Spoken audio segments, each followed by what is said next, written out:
नमस्कार. परशुरामाची भूमी कोकण ह्या चॅनलमध्ये मी तन्वी आपल्या सर्वांचं सहर्ष स्वागत करते. आजचा दिवस खास आहे, जागतिक पर्यावरण दिवस. आय एम शुअर आपल्यापैकी अनेकांनी आजचा दिवस साजरा केला असेल.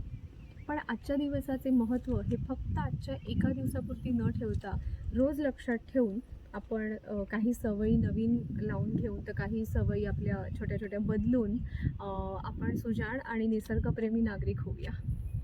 युनायटेड नेशन्सने पर्यावरण संरक्षणाबाबत जनजागृती व्हावी असं ठरवले आणि आजचा दिवस 5 जून 1973 सालापासून जागतिक पर्यावरण दिवस म्हणून साजरा केला जातो.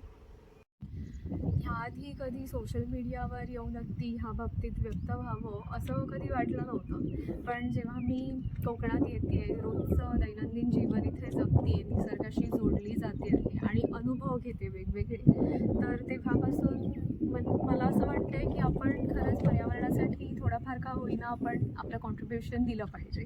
म्हणून आजचा व्हिडिओ त्याच्यासाठी खास. फार मोठं असं काही लगेचच करणं आपल्या सर्वांना शक्य होईल असं नाही, पण आम्ही दोघं म्हणजे मी आणि रोहित जे आपल्या दैनंदिन जीवनात काही सवयी अंगीकारल्या आहेत, तर त्यासंबंधी मी तुम्हाला काही उपाय सांगू इच्छिते जे अगदीच पर्यावरणाला निसर्गाला पूरक आहेत. पण वर्षातून एखाद्या आपल्या काही खास दिवशी वृक्षारोपण तर नक्कीच करू शकतो आणि त्याची झाडाची काळजी घेऊ शकतो. तसंच जे आपण प्लॅस्टिक रोजच्या वापरातलं असतं ते अगदी सुकं प्लॅस्टिक आहे ते वेगळं ठेवून ते रिसायकलिंगसाठी आपण देऊ शकतो, आठवड्यातून किंवा महिन्यातून जसं शक्य आहे. त्यानंतर ओला कचरा हा आपल्या आजकाल तर वेगळा ओला कचरा ठेवणं बंधनकारक आहे, तर हाच ओला कचरा आपण एखाद्या कंटेनरमध्ये साठवू शकतो आणि तो कंटेनर जेव्हा त्याचं खत तयार होईल, त्याचं ओलं होईल, तर तो आपल्या घरातील छोट्या छोट्या रोपांना खत म्हणून नक्कीच वापरू शकतो. छान आहे की नाही? आणि त्याच्यानंतर अजून एक उपाय आहे, थोडासा तुम्हाला डिफिकल्ट वाटू शकतो, पण आपल्या गाडीतलं ACचं टेम्परेचर आहे ते अगदी थंड न ठेवता ते मध्यम टेम्परेचरवर ठेवलं तर ते खूप मदत होते पर्यावरणाला त्याचीही. तर ह्या मी ज्या छोट्या छोट्या सवयी सांगितल्या त्या आम्ही दोघं म्हणजे मी आणि कॅमेऱ्याच्या मागे रोहित आहे, आम्ही दोघंही दैनंदिन जीवनामध्ये फॉलो करतो आणि तसंच आम्ही वागतो.